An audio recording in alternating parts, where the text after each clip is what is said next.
So the PlayStation 5 has been released more than 3 years ago. And in today's video, I want to talk about all these 3 years and what happened with the PS5 console. So far, you could say that the PS5 has been doing pretty good, and I have to agree with that. But there are some key aspects that I want to address in this video. Going back to the launch day, I was lucky enough to get my hands on a model ever since day one, and it's still going strong and I had no hardware issues with it.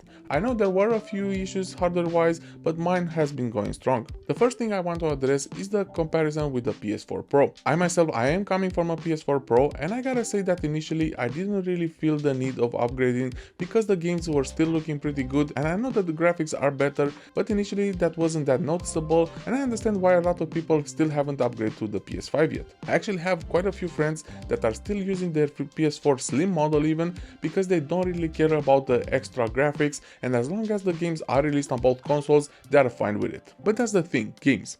Now, there are actually a few games that are not released on PS4 anymore, and I think that's more of a strategy because games like Spider-Man 2 are only released on PS5, and I know for sure that the PS4 can still handle it pretty well.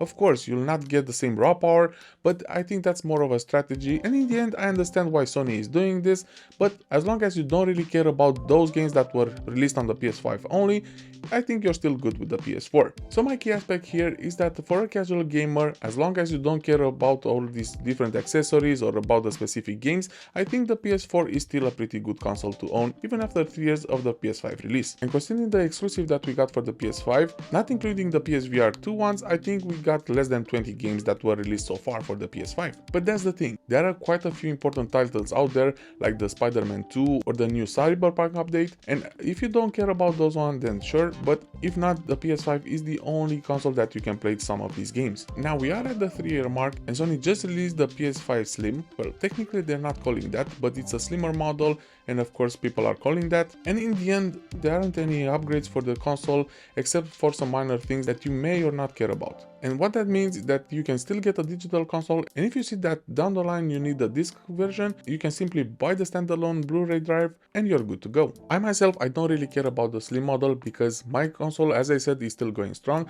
so I will not upgrade to that one, and in the end it's not really an upgrade, but it's up to you to decide if you need to move to that console or not. From my personal opinion, as long as you still have an old console, you don't really need to do it, but if you haven't bought a PS5 yet, I think now is the good time to do it, and actually I'm almost leaning more into getting the original model because now they are getting some price cuts and you still get the same experience as the newer model. And if history taught us anything, I think that we may get a PS5 Pro model, and me personally I think we will get some updates about in a year or so. So I am expecting that the holidays 2024 we may get this PS5 Pro model. Now, will that be worth the upgrade? I'm not really sure, but I think the difference will be less than the PS4 compared with the PS4 Pro. And I'm not sure if I will upgrade to that one, but time will tell. And for sure I will do a video about it if that one will be announced. Continuing with the changes that the PS5 had, let's talk about the accessories. And first thing first, I want to talk about different colors. Day one we only get the white model, and some people have complaints that they expected the black one, but now Sony has been released a lot of different colors including the black version, and it's good that you can actually remove the backplates and you can swipe them off and you don't really have to buy a new console. I think that was a good touch, and with the release of more and more colors and including some exclusive ones like the Spider-Man 2, I think the customization for the PS5 is really good, and I'm happy that Sony went with this route. And the same thing happened with the controllers. The DualSense has been released in different colors to match the backplates, and as you can see I do have my Spider-Man 2 and God of War editions right over here, but there are a bunch of others like the Hogwarts one and a lot more which I really enjoy. But that's just for the plain accessories. Since then we did get the DualSense Edge, which is actually the Pro controller, and is the first time that Sony is releasing a first-party Pro controller. I gotta say that I did try it out, and as I said, it wasn't for me, so that's why I didn't even make a video about it, but in the end it's a pretty good controller, but I just think that personally is not worth the price.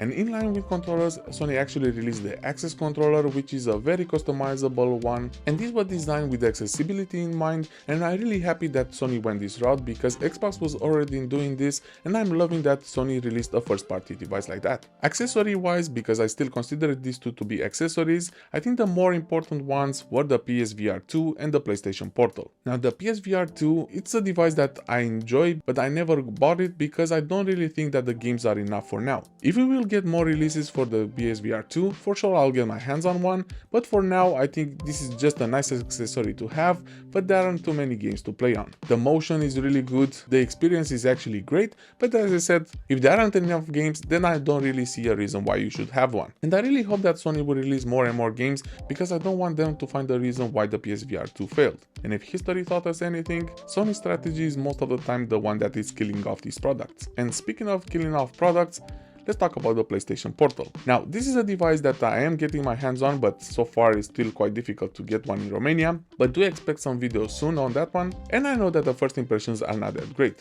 We know how much people love the portable devices from Sony, like the PSP and the PS Vita, and a lot of us were expecting like a PS Vita 2 or a PSP 3. Now this is a remote play only type of device, and I know you can already do that on a phone or a tablet, but so far I see that there are some mixed reviews, and if you don't really care about some other aspects, for what it is, the device seems to be pretty good, but I don't want to talk more about it because I really want to get my hands on it first. And as I said, expect a video about it soon. And with the release of the PlayStation Portal, Sony also released a bunch of different headphones like the PlayStation Pulse, and even though the price is pretty steep, in the end it's not an accessory that you actually have to use, and it's good that we have the option, but I don't really care for those and I will not buy them for sure. Now there are a lot of things that I mentioned in my 2 years review about the Sony PlayStation 5, and a lot of those still remain. Somehow Sony wants to stick with its strategy and they don't really want to change, even though the fans want a bit more from them. And there are quite a few negative aspects that I really want to mention. For example, there are a few functionalities that the Xbox already has and Sony for some reason don't really want to do it. Like the quick resume feature that I have been talking about quite often. It's a really nice thing that I really enjoy from my Xbox console, and I really hope that Sony will put this on their PS5. It may be a hardware limitation, but I know that Sony could find a way on how to implement that one. And that's just a starting point from the negative point of view. The lack of themes that people have been asking for a long time, the price increase for the games, which now cost $70 compared to the $60 mark that the PS4 had, a really big price increase for the subscriptions, not being able to play the cloud games on the PlayStation Portal. We even had a price increase for the PS5 at some point. These are some things that I know that got the fans upset, and for good reasons. And it's like Sony doesn't really care, because I think this ties up quite a bit to the fact that Sony won the previous generation war console, and the fact that they have so many good exclusives, and most of them are actually my favorite games so far. I think that's why they think they can get away with it, but I still believe that this isn't the strategy that they should go with, and I really think that Sony should listen to their fans. Now earlier this year we did get a really big news that Jim Ryan is stepping off as the CEO next year, and I'm really curious if this will impact their strategy, and I'm really eager to see what Sony has planned for us next. And now, after everything I said, if you look back, you may think that the PS5 wasn't doing that great, but actually think about it just a bit.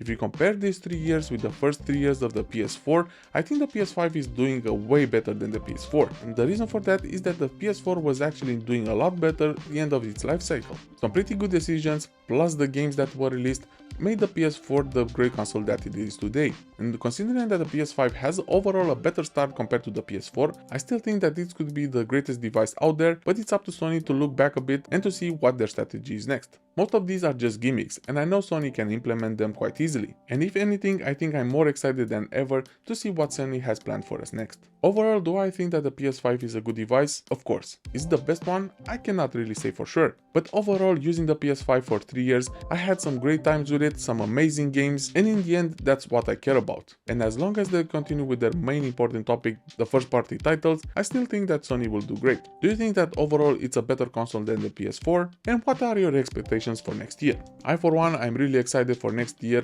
with Jim Ryan stepping off, a possible PlayStation 5 Pro coming up, and hopefully some really good improvements for the PlayStation Portal. I think 2024 could be a good year for Sony, but time will tell, and maybe we'll have a new video for the 4th year anniversary for the PS5. I hope that I covered everything that you cared for this video, and if not, drop a comment and I'll make sure to answer to each and one of you. That's it for now, this is the Tech Unravel, and I'll catch you in the next video.